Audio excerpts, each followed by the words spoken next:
Muy buenas tardes, ¿cómo les va?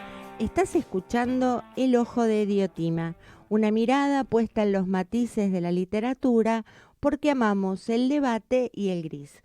Hoy nos acompañan Hernán Gómez en la parte técnica, Ediciones Diotima y Federico Vilar en la producción y quien les habla, Graciela Escarlato, en la conducción general. No sé si tenemos a Camila en línea. Hola Camila.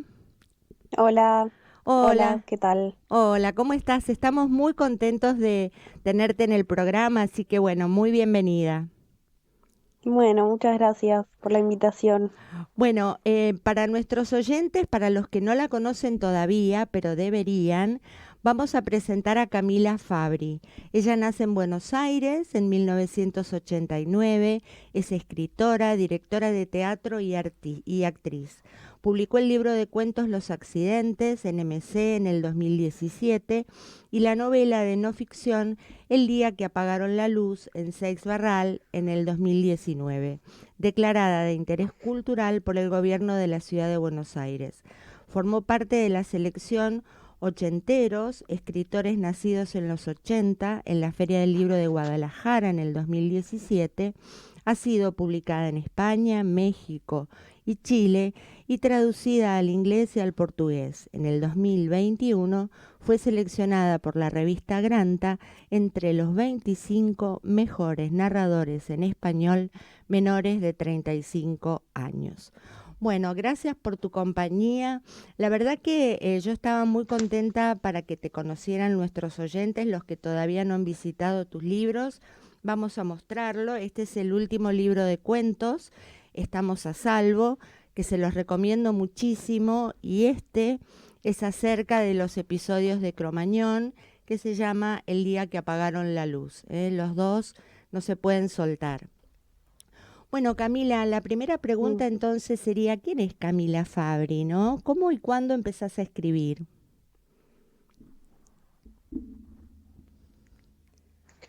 Bueno, eh, a ver, no lo tengo tan en claro, digamos, no es que hubo así un momento preciso, no sé, digamos, desde la infancia leía mucho, en mi casa se leía mucho, me gustaba bueno, mucho comprar libros y demás, entonces ya había como un vínculo con eso.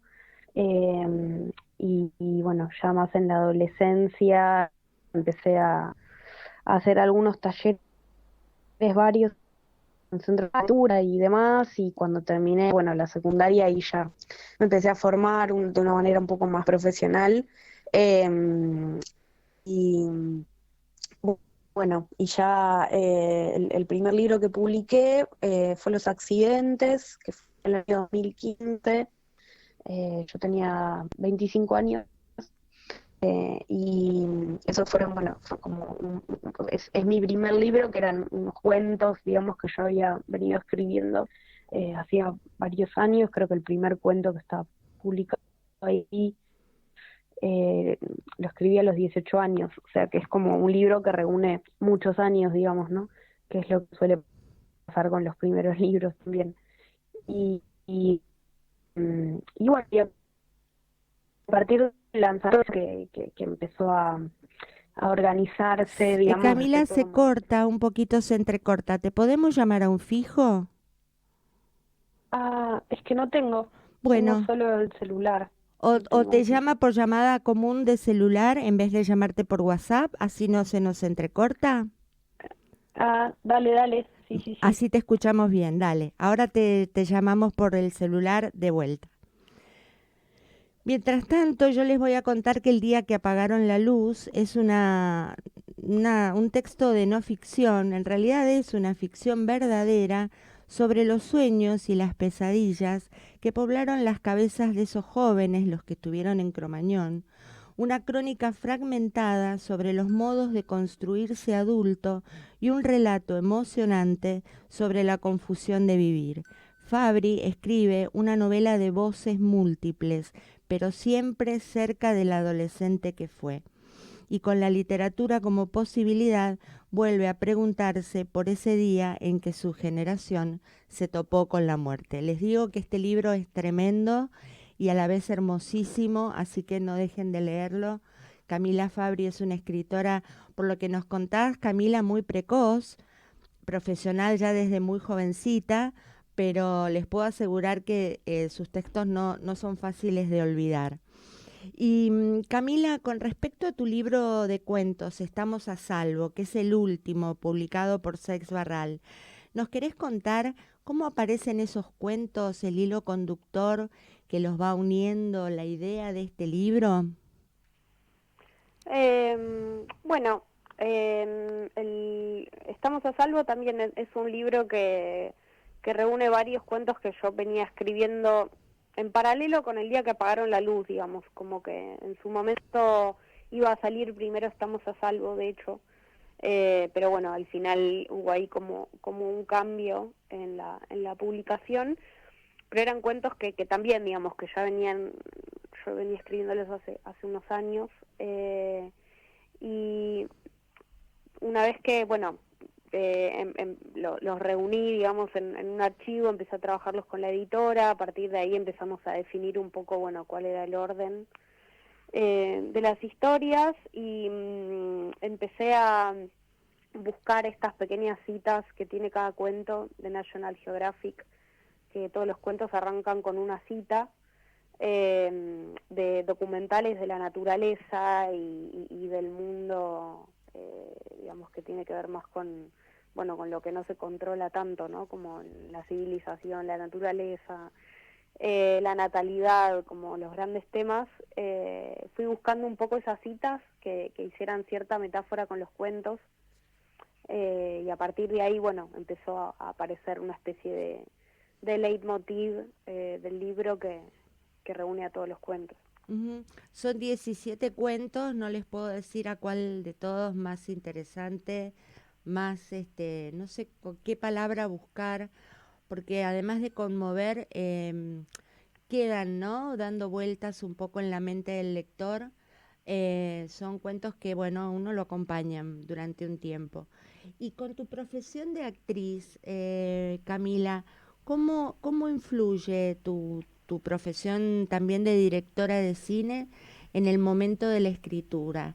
¿Modifica de alguna mirada, de algún modo la mirada cuando vas a escribir, dónde pones el acento, en la búsqueda del detalle, etcétera? No, me parece que son todos distintas disciplinas que fueron eh, retroalimentándose entre sí. Yo empecé a actuar de más chica, entre los 17 y 18 años empecé a formarme como actriz, y ya en los primeros 20 hice algunos trabajos como actriz, pero no es algo que en este momento yo siga ejerciendo necesariamente. Ujú. Si aparece alguna oportunidad y demás es algo que haré, pero no trabajo de actriz ahora en este momento, digamos. Entiendo, yo fantaseaba con la idea de que, bueno, al componer un personaje como actriz, te ayuda a encontrar el personaje literario, ¿no? Te ayuda a conocer las aristas de esa persona mejor, de lo que Mm. podría hacerlo alguien que no ha experimentado la actuación. Pero no. Claro, probablemente haya alguna influencia ahí, en la escritura de la narrativa y la escritura para el teatro. Yo creo que hay una alimentación que sirve mucho, respecto de, bueno, de escribir para un personaje, un monólogo, ¿no? Saber que se lo va a interpretar un cuerpo que habla de una manera, que se mueve de otra. Ahí hay como una impresión bastante precisa del cuerpo que habla y demás, y eso me parece que ayuda a escribir narrativa y viceversa, y la narrativa ayuda a escribir A teatro. escribir teatro. Y está todo, bueno, digamos, dentro de un poco como la madre principal es la escritura, digamos, después las disciplinas sí van conformándose, medida, bueno, van apareciendo los trabajos. Pero bueno, probablemente haya habido alguna influencia desde la actuación, es cierto, no, Ujú. es una buena idea. Como que hay una sinergia en la escritura entre el teatro y la literatura. Yo les cuento que leyendo los libros de Camila están todos subrayados porque ella tiene unas imágenes sumamente potentes. Em, vas anotando, aparece el texto antes de corregir o tenés alguna idea previa de lo que vas a escribir, ¿sabés cómo va a terminar la historia antes de empezar? Bueno, siempre todos los procesos en general van variando mucho. No es que casi nunca repito mucho el proceso con cada cuento o con cada libro o proyecto.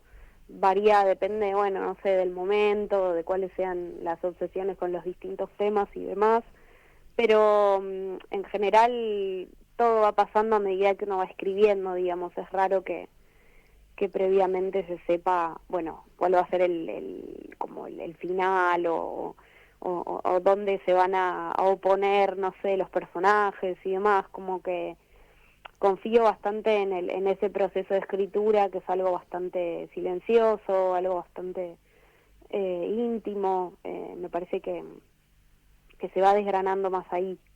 Cortázar decía que él era un escritor de esa clase, ¿no? Nunca sabía cómo iban a terminar los cuentos y bueno, se ve que es un método que da buenos resultados. Sí, Camila, sí. ¿tenés un lector ideal? Mientras escribís, pensás en el lector, quién va a ser, cómo va a recibir esa determinada historia, pensás en el lenguaje para ese lector ideal. Eh, No, mientras voy escribiendo, digamos, en ese proceso de diseñar un cuento o una, o una nota, una columna, no estoy pensando en quién lo va a leer. Eso es algo probablemente más posterior. Quizás hay un anhelo o un deseo de que eso llegue a determinadas lecturas, determinadas interpretaciones, pero no es algo que está, digamos, presente en ese proceso, no para nada. Por suerte, porque creo que si estuviera muy presente sería difícil poder avanzar, digamos. Pero quizás sí, digamos, si yo escribo, por ejemplo, para un medio que se llama La Agenda, en el que a veces escribo temas, bueno, quizás que son más de coyuntura o que tienen que ver con eventos que están pasando, bueno, esa semana, sobre todo en lo cultural, no quizás tanto en lo político, que es algo que por ahí no me desempeño tanto en ese ámbito como escritora, digo, ¿no? Ujú. Y sí, hay una intención de que, bueno, de que eso llegue a determinadas personas que tengan algún vínculo con ese tema,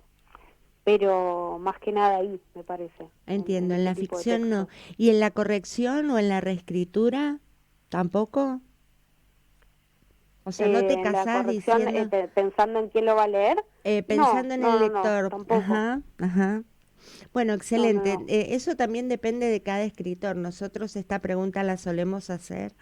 Y Juan Cruz Bergondi, por ejemplo, decía que él sí pensaba en un lector ideal, ¿no? Ajá. Cuando estaba escribiendo. Bueno, supongo que para algunos era una motivación y para los otros tal vez una especie de un motivo de, no sé si decirlo así, de coerción. Y entonces mejor escribir y no pensar en quién lo va a recibir o cómo, ¿no? Puede ser, puede ser. Para mí en lo personal puede ser más limitante, pero claro, es cierto que depende del proceso de cada uno, eso es verdad. Camila, bueno, nuestros oyentes, vos sabés que el programa lo hace Ediciones de Otima y en general son todos o escritores o están en proceso de serlo. Entonces, Ujú. a mí me sorprendía cuando leía tus textos lo bien que está trabajada la atención, aun cuando no sea un cuento que necesariamente viva del suspenso, sí hay como una cuerda tendida que obliga al lector a continuar la lectura.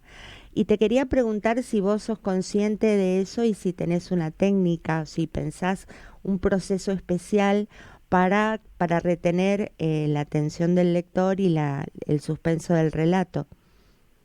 Mm.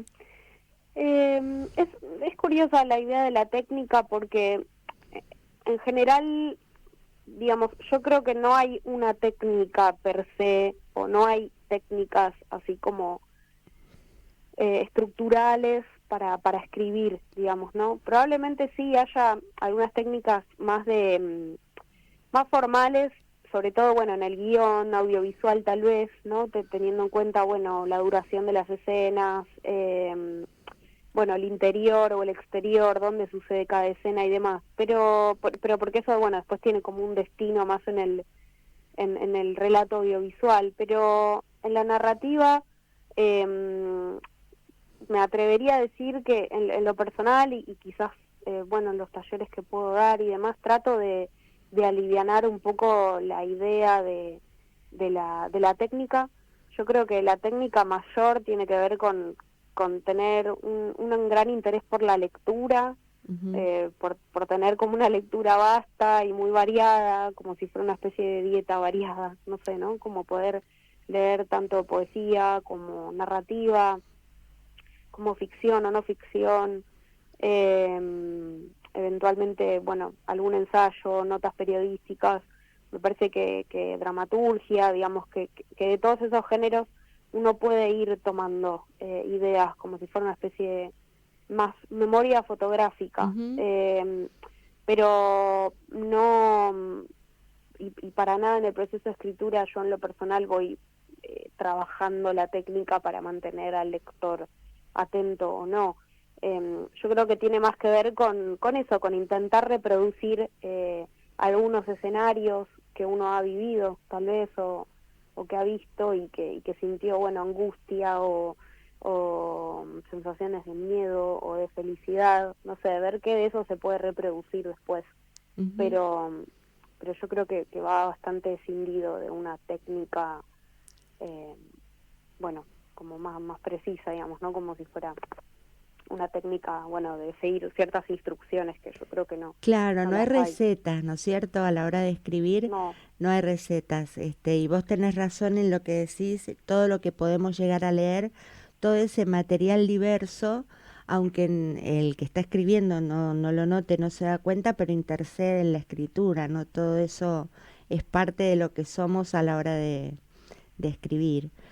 Y sí. mencionaste que das talleres. ¿Querés compartir un poco con nosotros cómo es esa experiencia y si alguno de los oyentes quiere conectarte para hacer tu taller? ¿Nos querés dar alguna dirección de Instagram, por ejemplo, para que te puedan contactar? Sí, yo, bueno, en mi Instagram es mi nombre, Camila Fabri, con dos B largas, y sí, yo doy talleres individuales, más que nada, hago seguimientos de proyectos, digamos, tanto de gente que está escribiendo, bueno, libros de cuentos o novelas o guiones audiovisuales, hago seguimientos y tutorías que acompañan, bueno, esos procesos. Y después, por otra parte, sí, doy un taller grupal, que es presencial, y también se trata de lo mismo, pero bueno, de forma grupal, digamos, ¿no? Ujú. Y siempre, bueno, casi siempre están, eso, trabajando en un proyecto que eventualmente puede ser un libro. Bueno, búsquenla porque es una maestra escribiendo, así que también lo debe ser enseñando escritura creativa. Em, Camila, y a lo mejor, bueno, recién decíamos que no hay recetas, pero para estos oyentes que quieren escribir, ¿vos nos podrías decir si consideras que hay ciertos elementos que debe reunir un cuento para ser efectivo y cuáles serían si es que los hay? ¿O depende de la historia? En fin. Eh,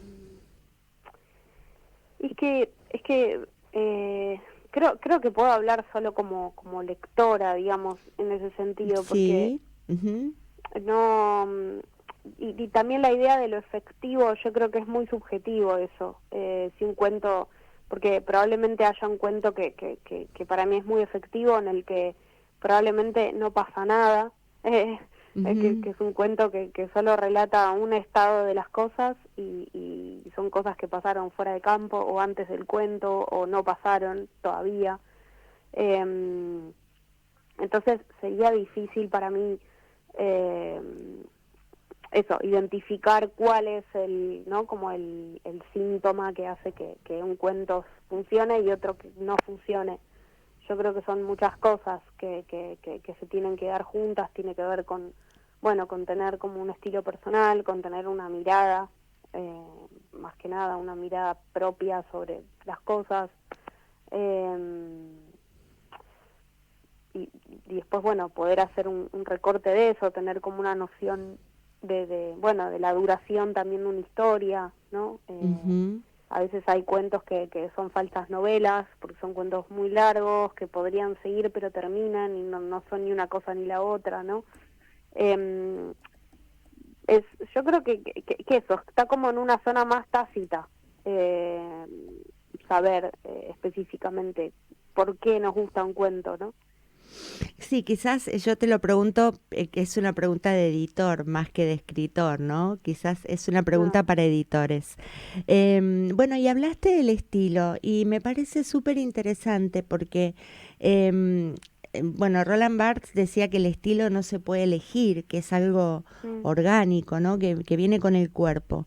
Y yo te quería preguntar si vos estás de acuerdo o pensás que se puede cultivar, uno puede elegir un estilo o no. No, bueno, capaz ahí estoy un poco de acuerdo con Roland. El tío No, Rolando. quizás, claro, no, quizás un poco de esto de la familia, de lo que decíamos recién, de lo tácito, que me parece que el estilo también tiene algo tácito, incluso tácito quiero decir como de difícil reconocimiento para el que tiene un estilo propio. Es muy difícil reconocer el estilo propio, digamos. Eso es algo Ajá. que lo pueden ver los de afuera, pero cuando quizás a uno le dicen, vos viste que estás haciendo esto y elegís estas palabras para decir esto otro, y quizás uno lo ve pero no lo ve, ¿no? Es como, es muy difícil identificar, y menos mal, porque si uno pudiera identificar rápidamente lo que está haciendo, probablemente después sería muy difícil volver a hacerlo. O no, se Entonces, convertiría en una especie de, no sé, de jeite, ¿no? De repetición, que tampoco es lo mm, ideal, ¿no? claro. Eh, pero sí, yo creo que el estilo tiene que ver con esto que decíamos recién como de una mirada, más que nada, de una forma de ver las cosas, ¿no? Mm, Em, Como de eso, como de una opinión personal respecto del mundo, no sé. ujú. Una forma de estar en el mundo y de mostrarlo, ¿no? Sí, Ujú. sí, sí. Bueno, Camila, Granta te mencionó entre los mejores escritores jóvenes de habla hispana. La verdad que, bueno, eso es una especie es un honor, pero yo te quería preguntar, es un mimo al ego y a, a lo que uno hace, o también abre puertas y hay un antes y un después? Em, Mira, ojalá hubiera un antes y un después. Yo todavía no lo sé.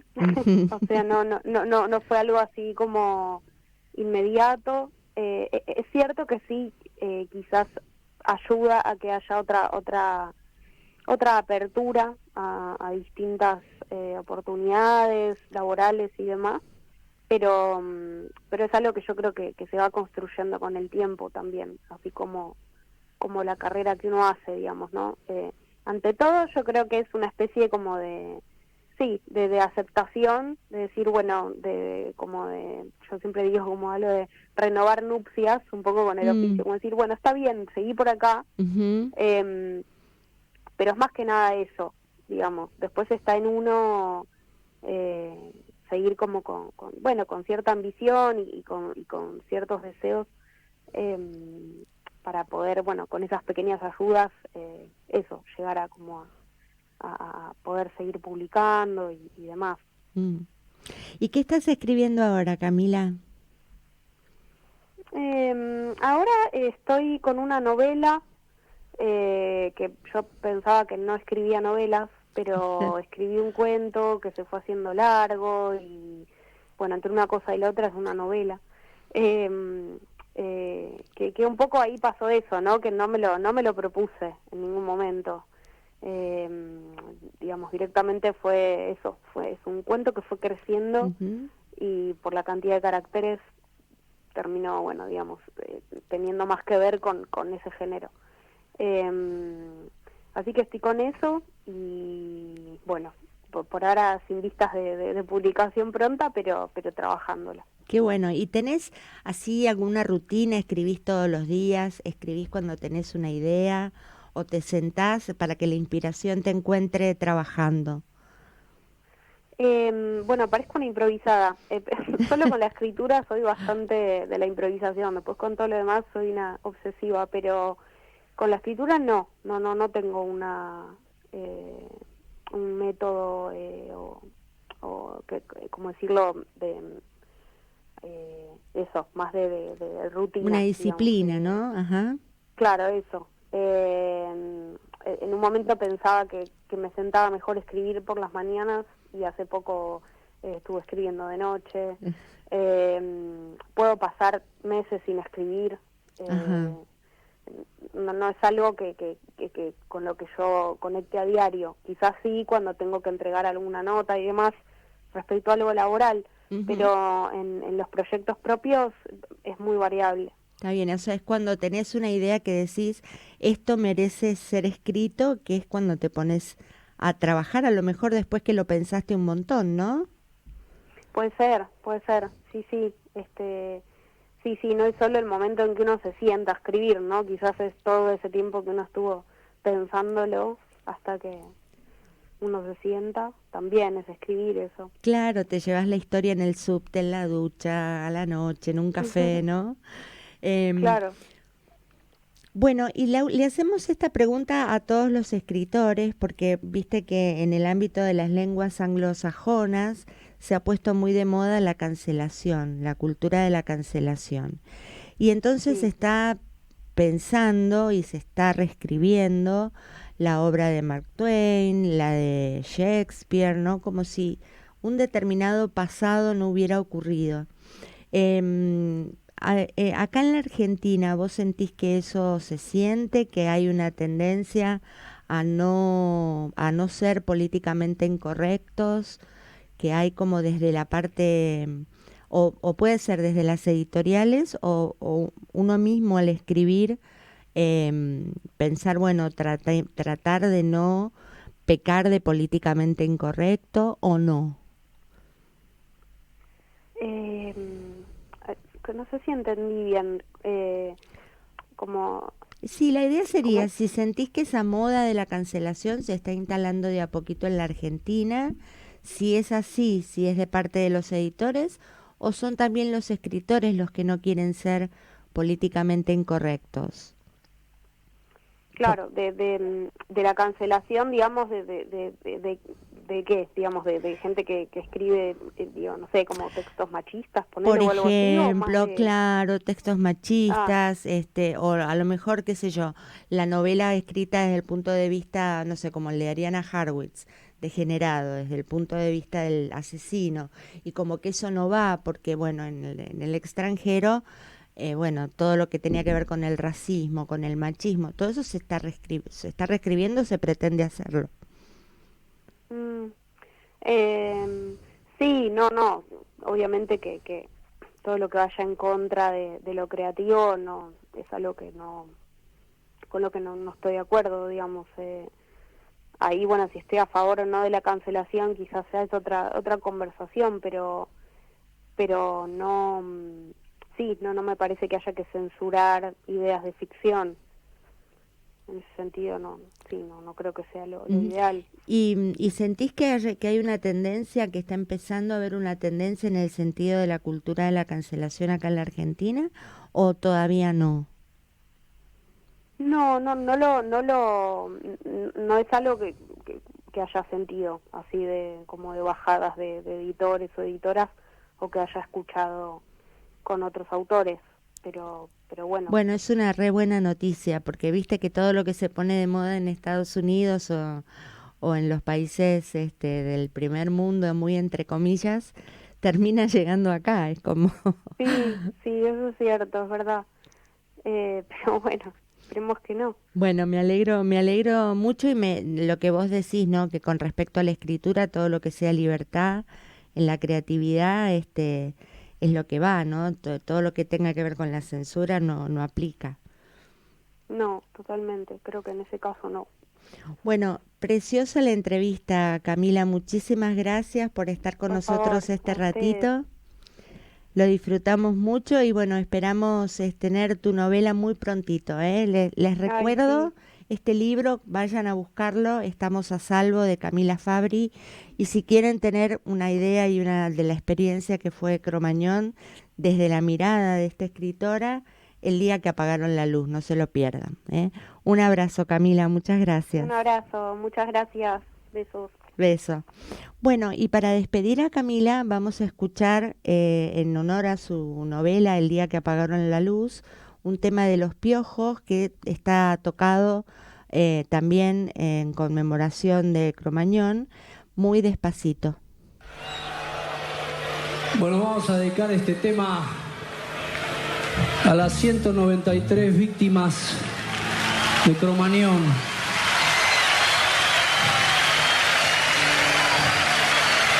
Y como se dice una canción que se canta por ahí, lo mató la corrupción y lo mató la negligencia.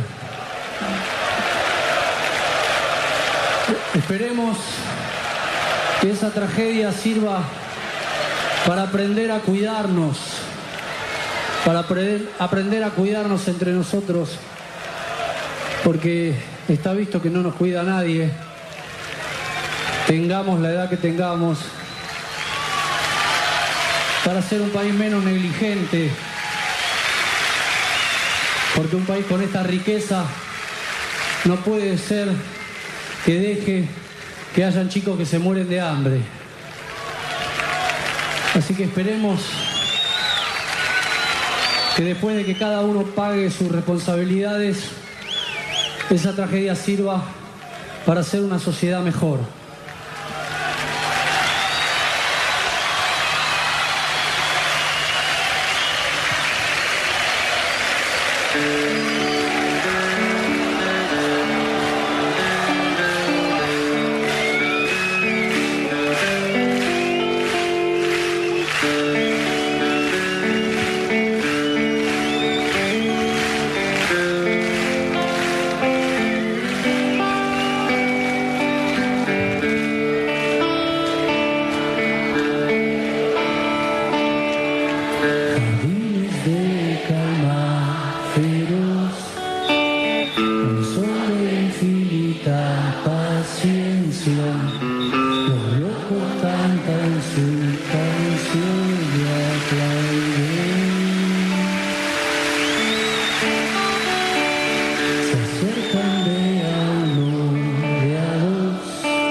Bueno, y volvemos, estamos muy orgullosos ahora de presentar a una autora de Editorial Diotima con su libro Conversaciones Sagradas, Es un libro bilingüe, español e italiano.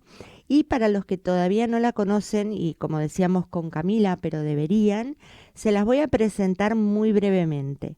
María Lanese nació en julio de 1945 en Ripali, Mozzani, Italia, en el seno de una familia de campesinos que emigraron a Argentina en 1949.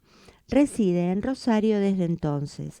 Es psicoanalista, cantante, gestora cultural y poeta.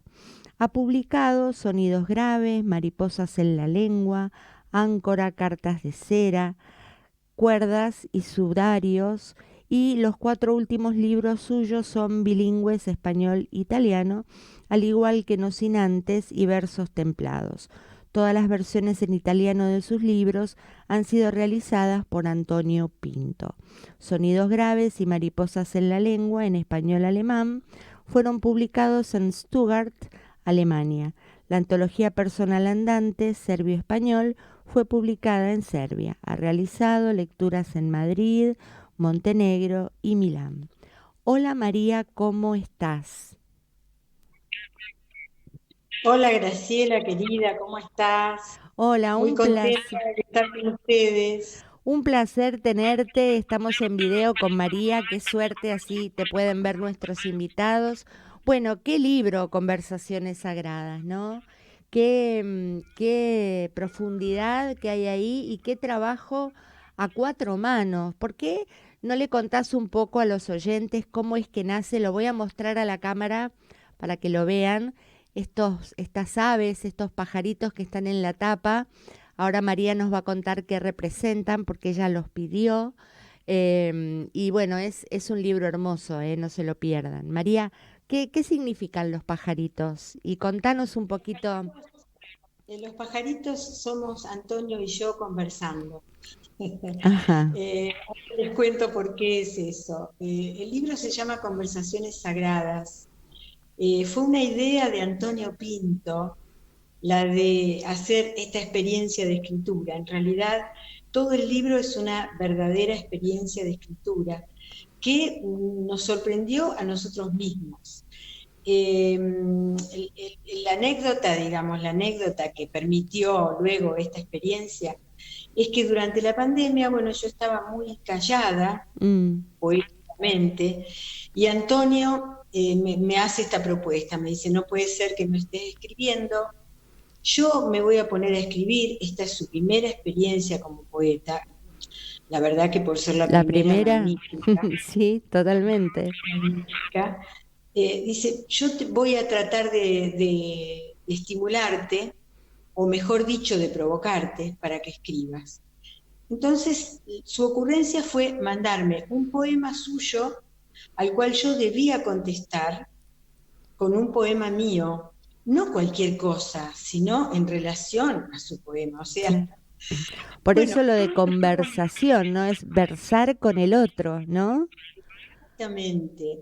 Como hacía un tiempo habíamos tenido una conversación, valga la redundancia, respecto a ese estilo del Renacimiento que justamente se llama Conversaciones Sagradas, y es ese que se conoce como la Virgen en el centro con el niño y un montón de personajes alrededor. Uh-huh. Y habíamos imaginado, bueno, alguna vez podríamos hacer un libro de poemas conversando y ponerle ese nombre, pero que nuestras conversaciones fueran profanas. Uh-huh. Bueno, eso es Conversaciones Sagradas, y esos 2 pajaritos profanos son los que conversan. María, ¿y cómo es porque bueno, la poesía en general responde mucho a las obsesiones del poeta? ¿Cómo es responder a una provocación? Es decir, un poco te saca de tu eje hacia temas diversos. ¿Cómo te encontraste vos en ese papel de tener que responder? Muy estimulada, muy entusiasmada, con un desafío muy interesante, porque sin ninguna duda, como yo respondía, entre comillas, a las obsesiones de Antonio, no las mías, a mí jamás se me hubieran ocurrido esos temas. Y fue muy interesante porque fue también descubrir esa posibilidad mía, ¿no?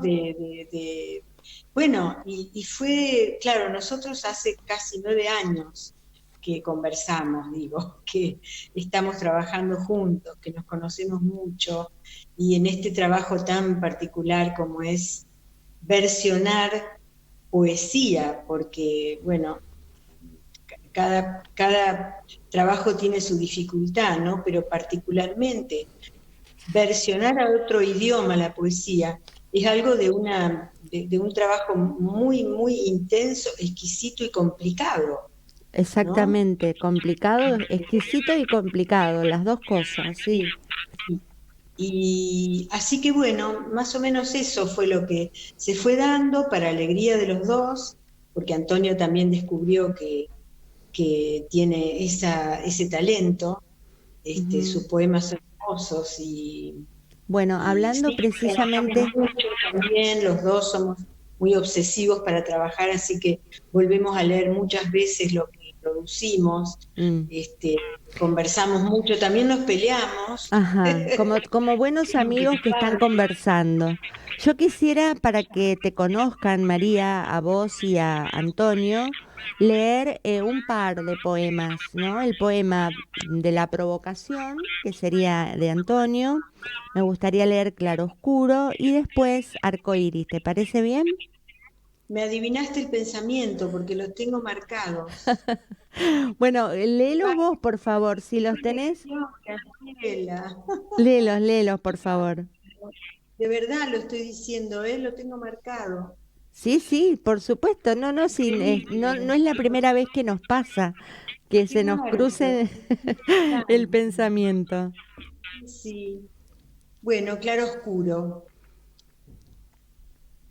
Este poema es el poema de Antonio. Soy sensible a la luz como a la oscuridad, pero mi lengua abre el candado del silencio.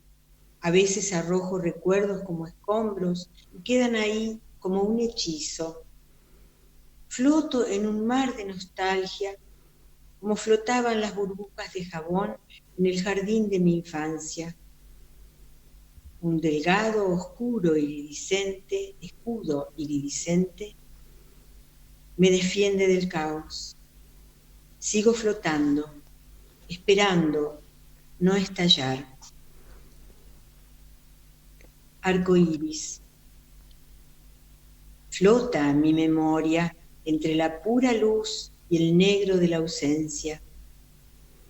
No es de nostalgia el mar donde aún persisten las voces de mi infancia. Es en un jardín donde mi lengua encuentra las palabras capaces de traspasar el delicado escudo de silencio que protege los recuerdos para que estallen como burbujas de jabón. Se ve que el escudo es oscuro, porque las dos veces Sí. con el de leer oscuro por escudo. Así que Mm, bueno, vas a tener que modificar ese poema. una belleza, ambos poemas, los dos, tu respuesta y la provocación de Antonio. María, leyéndote, uno y Antonio también escucha una música, una melodía en el poema, ¿no? Y como nuestros oyentes son escritores y muchos de ellos son poetas, te quería preguntar cómo es que trabajás esa melodía del verso, si es que sale por sí sola o vas viendo dónde poner el corte o trabajás en un verso cortito y uno largo. ¿Cómo se trabaja la música en un poema? Bueno, trataría de dar cuenta de algo que realmente es francamente misterioso. Ujú. Eh, yo, eh, yo soy, digamos, a mí la voz del poema me resuena en el interior, me resuena. O sea, el poema tiene una voz propia. que es la mía, pero al mismo tiempo es la suya. Ujú.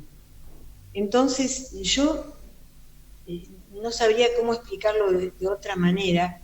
A medida que escribo, voy escuchando esa voz Ujú.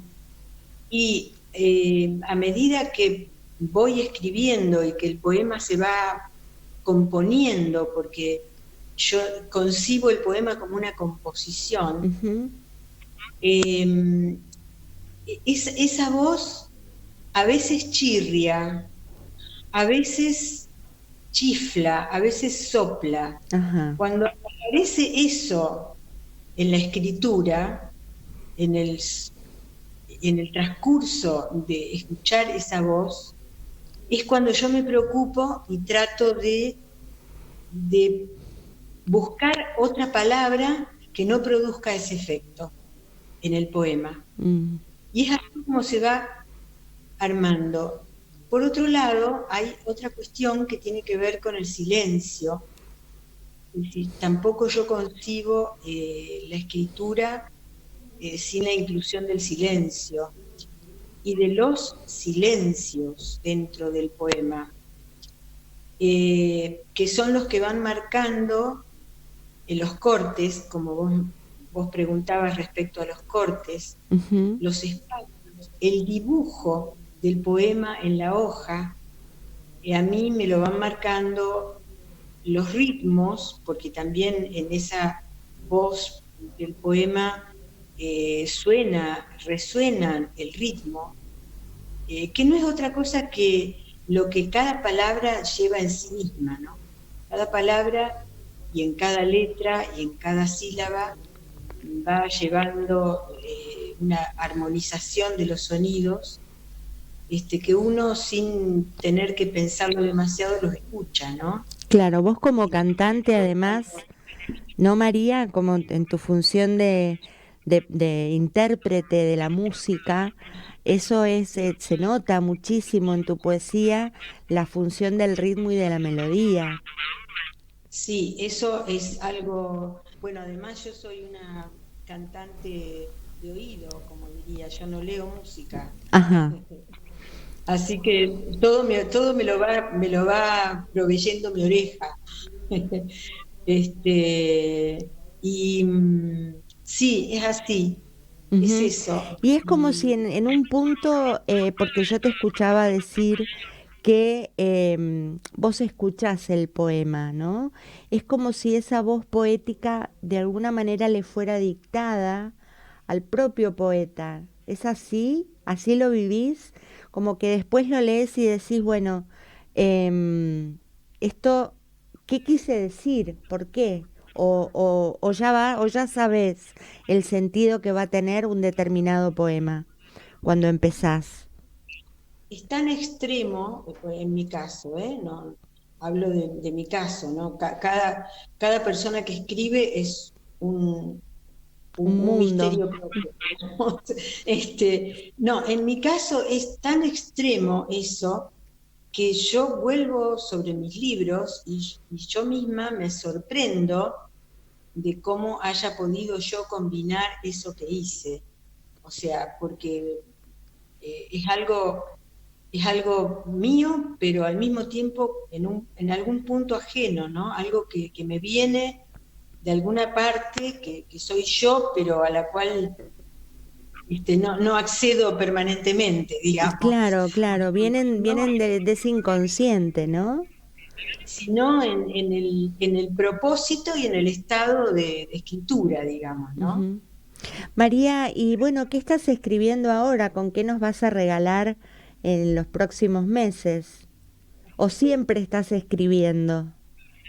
Ahora tengo dos libros que están circulando, pero que todavía no van a ser publicados porque andan dando vueltas. Es la primera vez que yo intento presentar algún libro a concursos. Ajá. Entonces, hay dos libros que están dando vueltas por algunos concursos, que por supuesto Yo he probablemente tenido no ganen. el placer de leer uno que está construido con haikus, que es una maravilla. ¿De ese hablamos? Un poema largo. Hay ese y hay otro, bien diferente, pero eso es lo último que hice, de lo cual no puedo anticipar nada porque están Claro, no. en intento de algo que es muy difícil de conseguir, que es ganar un concurso. María, ¿y tenés lectores que antes de dar un libro a publicar te dicen, te dan opiniones, lo miran o no? ¿O es algo exclusivamente íntimo y tuyo? No tengo esa costumbre. O sea, no digo que no esté bueno. Ujú, Yo no tengo la costumbre. Yo cuando doy, o mejor dicho, yo no. El libro se da por terminado, porque mm, hay un punto en que el libro me dice, basta, déjame tranquilo, ya está. ujú, ujú, Yo trato de respetarlo y lo dejo ahí y lo pongo a consideración del editor. ujú, Este, y escucho cuando el editor o la editora me sugiere alguna cuestión, pero no tengo la costumbre de dar a leer lo que escribí, salvo el primer libro que escribí, que obviamente no tenía ninguna experiencia y aparte fue una cuestión azarosa también haberlo escrito, que sí lo puse a consideración de un gran poeta rosarino que debería ser mucho más conocido, mm, que es Hugo Diz, Hugo Diz. hace poco tiempo. Bueno, nos tenemos que despedir desgraciadamente, pero yo se los vuelvo a mostrar este libro bellísimo de María Lanese y Antonio Pinto, Conversaciones Sagradas, está en Cúspide de Rosario y acá en Capital Federal, en La Plata. Pídanlo porque la verdad que los va a conmover. María, ha sido un placer poder charlar con vos. Lástima que el tiempo es tirano, pero no va a ser la única vez. Así que bueno, te agradezco mucho que nos hayas venido a acompañar. Y yo te agradezco mucho la invitación y te felicito y los felicito por el programa, que es Mu- un programa excelente y necesario. Muchas muchísimas, gracias. muchísimas gracias. Un beso enorme y nos vamos a despedir con música, con Canal Song de Snow Patrol, y le damos otro abrazo grande a María. Hasta la próxima. De ustedes me despido, un abrazo grandote.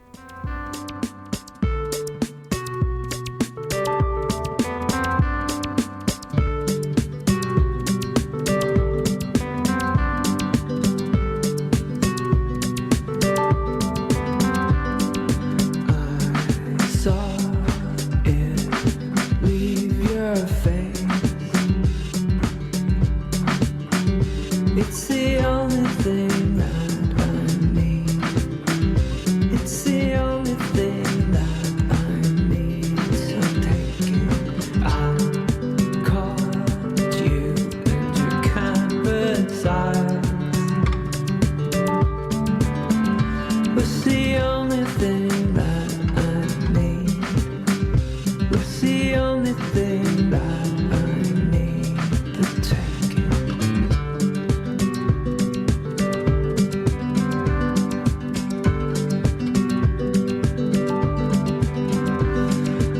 Something you put in the waste I'm craving. It's the only thing that I need. It's the only thing that I need. Take it if you'd prefer it erased. Then bleach the place. It's the only thing that I need. It's the only thing that I need. But my heart, it never breaks. It just beats on. Despite the ache in the day I touch you and make